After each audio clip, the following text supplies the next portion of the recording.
11.5 or and problems. So we're going to start to nitpick at the words we're given. Or problems. The or probability problem requires obtaining a successful outcome for at least one of the given events. So or is very inclusive, meaning this or this, that you have options, right? And is not. It's like very what's the word? Exclusive, excuse me. Meaning we have to, it's this and this. Both have to be true. Just like the logic tables, the truth tables, same thing. Or did only one of them have to be true? And for and, both had to be true. So the probability of probability problem requires an successful outcome for at least one given events. So the probability of A or B is P of A plus P of B minus P, A, and B. So each of the numbers 1, 2, 3, 4, 5, 6, 7, 8, 9, 10 is written on a separate piece of paper. The 10 pieces of paper are then placed in a hat and one piece is randomly selected. Determine the probability that the price of paper selected contains an even number or a number greater than 6. All right, so we have our numbers 1 through 10. All right, so even number. Even number, that's 2, 4, 6, 8, 10. So even number, so the probability of even is 5 out of 10. And then we have or a number greater than 6. So a number greater than 6, that's 7, 8, 9, 10. So that's 4 out of 10. But it wants or. See here how 8 is an and, because it has both check marks. Because is 8 an even number or a number greater than 6? No. 8 is even and greater than 6. That doesn't fall in or. So we need to exclude 8 and 10. So we need to exclude 2 out of those 10 numbers because they're and. So let's plug it into our formula.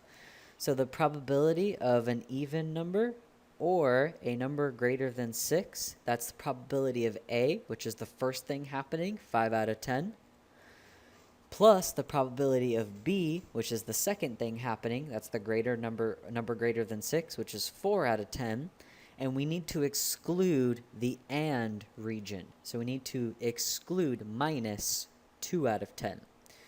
So 5 plus 4 is 9. 9 minus 2 is 7 out of 10. Do the little check marks, and anytime you have that double check mark for or, you exclude it. All right, mutually exclusive. Two events A and B are mutually exclusive if it is impossible for both events to occur simultaneously. If two events are mutually exclusive, then P, A, and B equals 0. So basically, it's the same formula, but with no minus. So if you don't have to exclude anything, don't. That's fine. So this we get to practice with both of those formulas in example 2. So one card is selected from a standard deck of playing cards. We're going to determine the probability and whether it's exclusive or not. All right, so part A. We want to know the probability of an ace and a 9.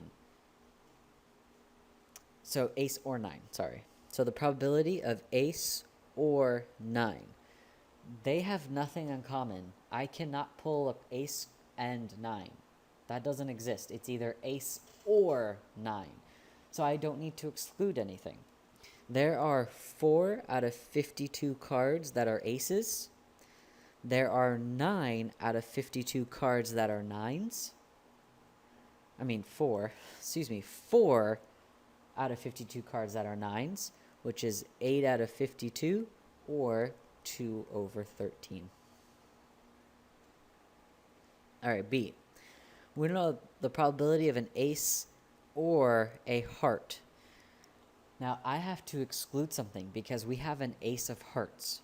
Go back to your deck of cards that I showed you in previous lesson, and we have an ace of hearts, only one.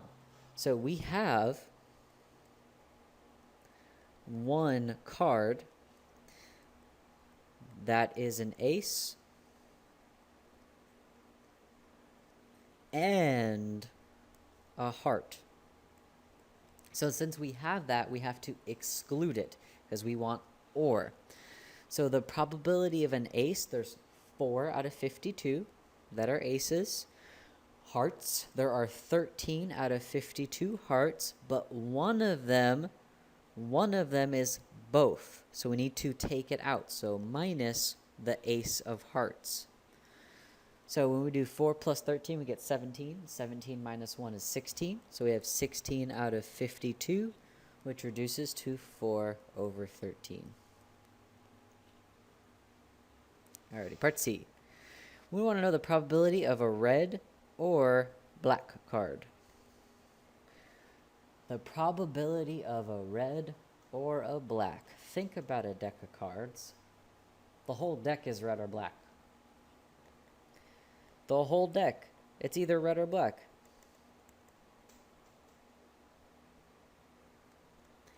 There's no cards that are red and black. It's either red or black card. So it's 100% of the time, which is just 1. So if it happens all the time, it's just 1. Alrighty, part D. We want to know the probability of a picture card or a red card. Okay, so some picture cards are red. Look at your deck of cards. Some of them are red. We have 2 red kings, 2 red queens, and 2 red jacks. Look at your deck of cards. So we want to know the probability of a picture card or a red card. So we have 2 picture cards that are red. So we have 2 queens are red. Then we have 2 kings that are red. And we have 2 jacks that are red. So we need to exclude 6 cards because 2 plus 2 plus 2 is 6. So the probability of a picture card, so total we have 12 out of 52 picture cards. Red, we have half the deck is red, so 26 out of 52 are red, but we need to exclude 6 of those cards because it's and. This is the and. We want or. So 12 plus 26 minus 6, we get 32 out of 52, which reduces to 8 over 13.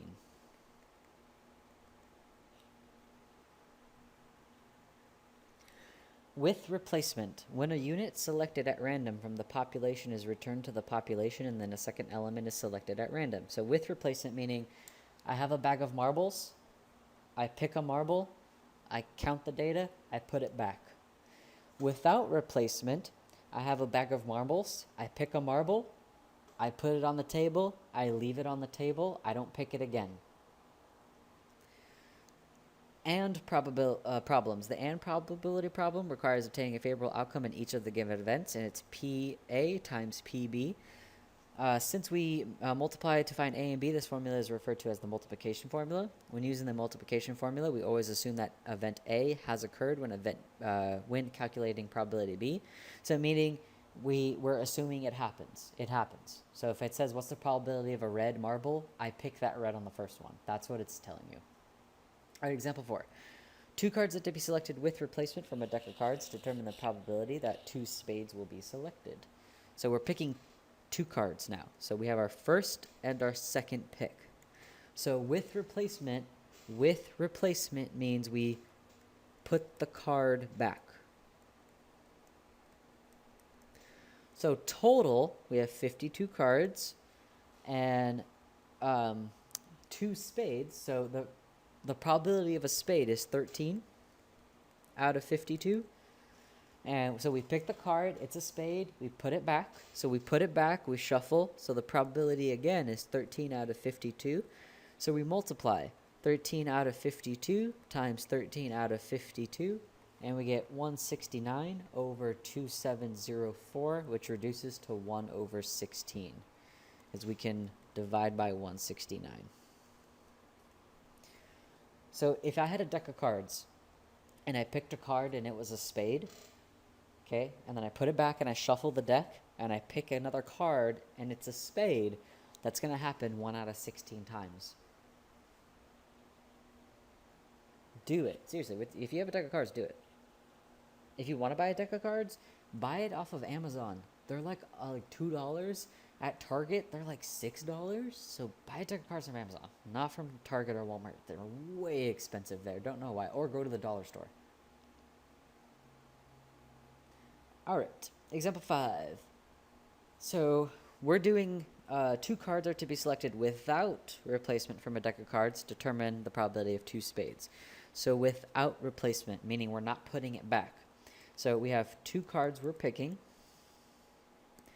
So the probability of a spade, first card, I pick it, it's a spade, that's 13 out of 52. So I picked the card and I put it down on the table. I leave it there. Then I pick another card. So I didn't put it back. That means I have 51 cards left and only 12 of them are spades. So 13 out of 52 times 12 out of 51. And we get, I simplified here. My bad, I didn't mean to. I simplified 13 out of 52 because that's 1/4 times 12 over 51. And then I simplified again. Sorry, I did this weird way. I don't know why I do this sometimes. Never mind. Let's just do 12. 51 times 4. We get 204. We can simplify again to 1 over 17 because we can divide by 12.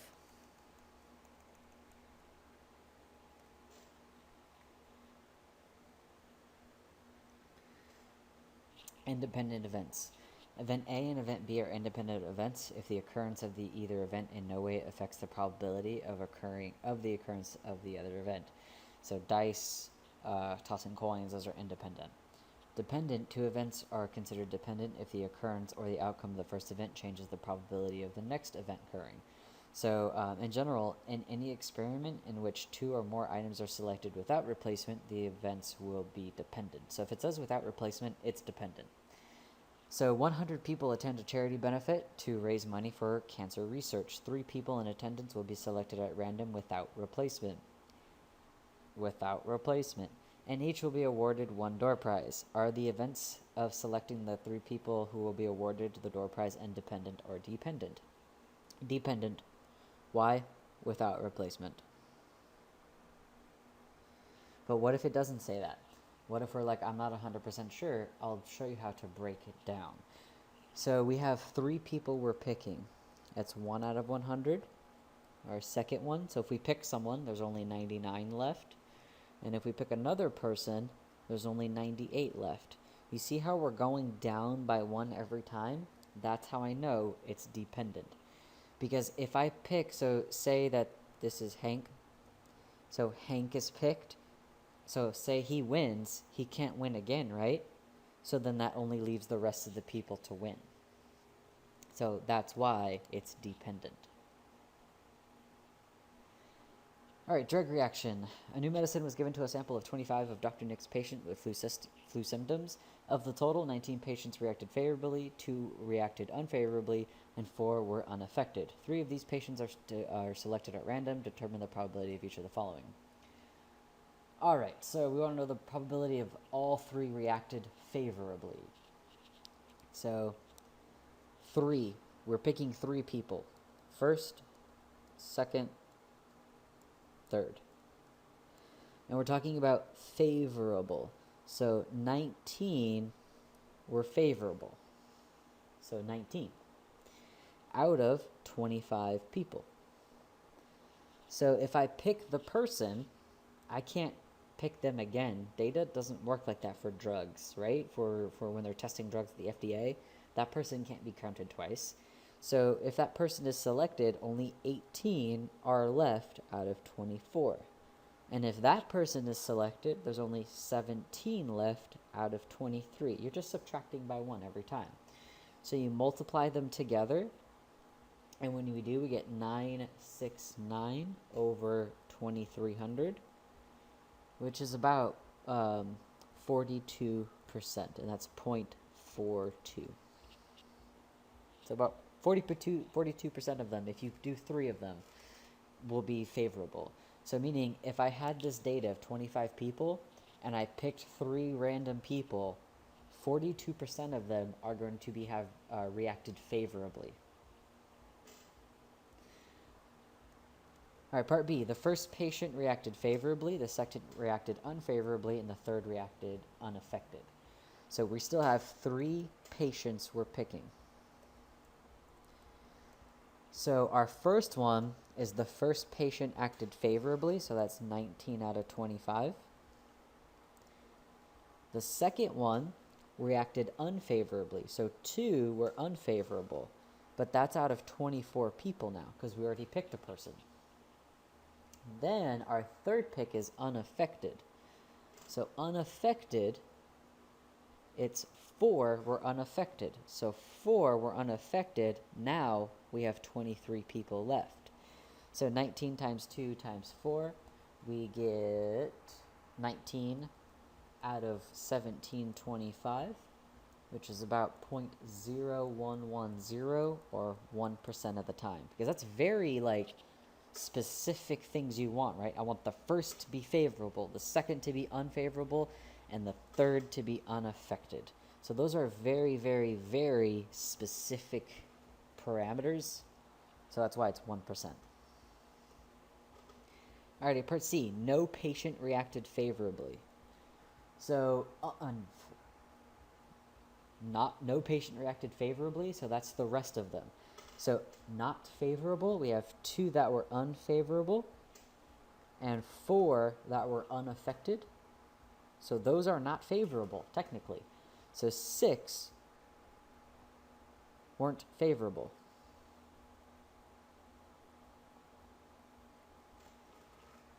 So that's how many we have now. So we're still picking 3 people. So at first, we have 6 out of 25 people. Then we have 5 out of 24 people. Then we have 4 out of 23 people. And when you multiply that together, we do 30 times 4, which is 120. And then 25 times 24 times 23, we get 13,800. We simplify that. So we get about 0.00869566, which in percentage is 0.0087% of the time. Alrighty, part D. At least one patient reacted favorably. Isn't that the opposite of not favorable? Isn't that the opposite of not favorable? So we're talking about the opposite of not favorable, which we have that. We have that number. Unfavorable is 120 out of 1380, so that means favorable is the opposite. So we're just going to subtract the totals. If those are really big numbers, try to simplify. So you see how they're both 0? That means we can simplify these. We can. And we can actually simplify this down into 1 over 115. So favorable, that would be 114 out of 115. Because what you do is you do 115 minus 1 right here, and we get 114. So favorable is 114 out of 15, which is about 99%. But doesn't that make sense, though? Because wasn't 1%? This is from part C. And isn't that about 1%? About, right? So that means about 99% reacted favorably, because it's the opposite.